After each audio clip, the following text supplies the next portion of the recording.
Domains of rational functions. So we're going to start a series of videos on rational functions. And in this video, we're simply going to look at finding the domains of a rational function. And of course, we're going to need to define what a rational function is before we get started. First off, what do we know? Well, we know what a domain is. The domain is the set of all values that go into a function. And we have some notation for that. We have interval notation, which indicates all the numbers between two given numbers. And we either use a bracket if we're going to include the number next to the bracket, or we use an open parenthesis or a closed parenthesis if we don't include the number next to the parenthesis. And we also have a set builder notation to describe our domain. It's the description of the numbers by their property or properties. So we have a curly bracket, which indicates the set of. Usually we're X when we're talking about the domain. So the set of all X's, the vertical line stands for such that. And then to the right of the vertical line is the property. In this case, the property X is greater than 0. And we've seen these things in previous videos. First off, what is a rational function? Slide this up here for us. A rational function is simply the quotient of polynomial functions. Okay, so rational functions are the quotients of polynomial functions. Basically, it's a polynomial function divided by a polynomial function. That's what a rational function is. And of course, because we're dealing with division, the denominator, which in this case is represented by the function q of x, cannot be 0. Okay, so the domain of a rational function is the set of all real numbers except any x values that make the denominator 0. Again, because division by 0 is undefined. So we're simply going to be we're dealing with rational functions, we're dealing with fractions, and we want to be looking at the denominator, let's say that word again, the denominator. And we want to see if there are any chances or any numbers in the real number system that make it 0. If there are, those numbers are not part of the domain. So I've got a few examples here for you. First example, well, all examples, find the domain of each rational function. F of x is equal to x squared minus 25 over x minus 5. Again, it's a rational function because it is the quotient of a polynomial function and a polynomial function. Okay, with a rational function in the domain, we're looking at the denominator. When is the denominator equal to 0? So we're looking at x minus 5, and we want to know when is that equal to 0? Well, this one's pretty simple. X minus 5 is 0 when x equals 5. Okay, so that tells us right off the bat, 5 is not in the domain. Because if 5 goes into the function, we get a 0 in the denominator, and division by 0 is undefined. So what is our domain? Well, it's anything but 5.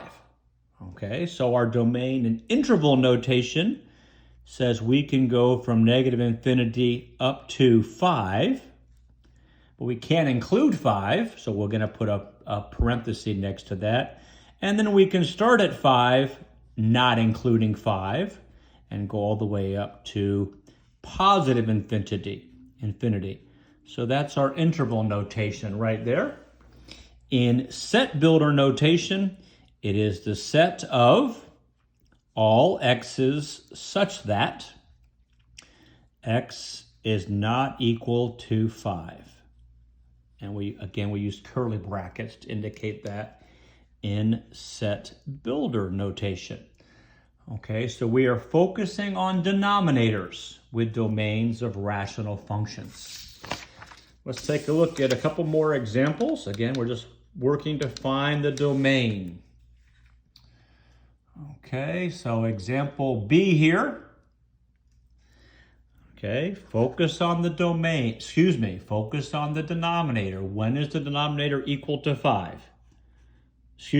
Equal to 0. I'm misspeaking quite a bit here for some reason. So we want to know, when does the denominator equal 0? Well, we can solve this. X squared is 25, and x is the square root of 25, which is positive or negative 5. Okay. Let me get rid of my previous note. Okay, so what do we know?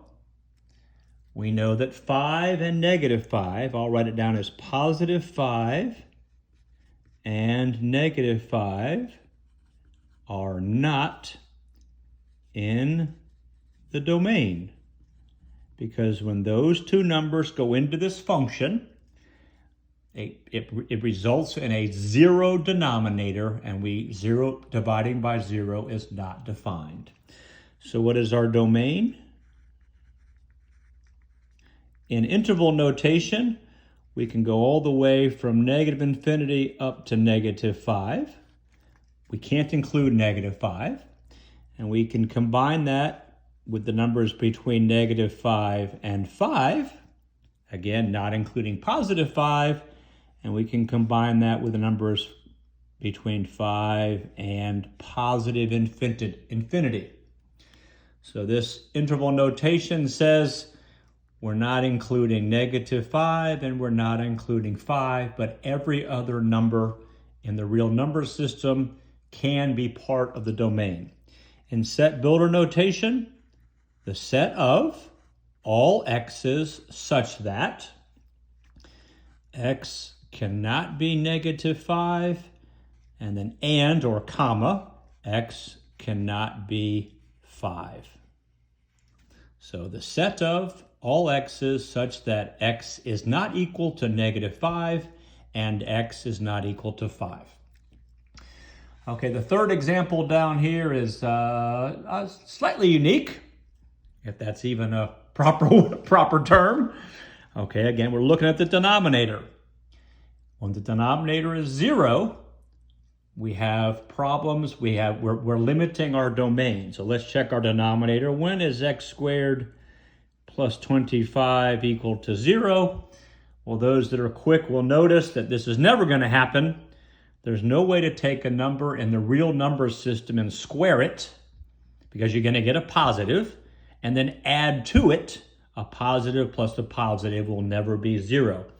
If you continue using the algebra, x squared equals negative 25, which means x equals positive or negative the square root of negative 25. And again, in the real number system, this is not possible. Okay, we're focused on the real number system here. So no domain restriction. Okay, the square root of negative 25 is positive or negative 5i, but we're dealing in the real number system, and so there's nothing that's going into this that's going to result in a 0 denominator. So our domain in this case is very simple. It's everything, all the real stuff. So in interval notation, negative infinity to infinity, and in set builder notation, the set of all x's such that, and we could say this, that x is a member of, I think this is a member of the subset, or is a subset, I think it's a member of the real numbers. As long as x is a real number, and I can't remember exactly what this stands for. X is a member, I think it might be a member of the real numbers, a set of real numbers. So that's the two ways in interval notation and in set builder notation. Again, with rational functions, you're dealing with fractions, And when you talk about the domain, you're looking at, is it possible for the denominator to be 0? For those numbers that make the denominator 0, we're going to kick them out of our domains.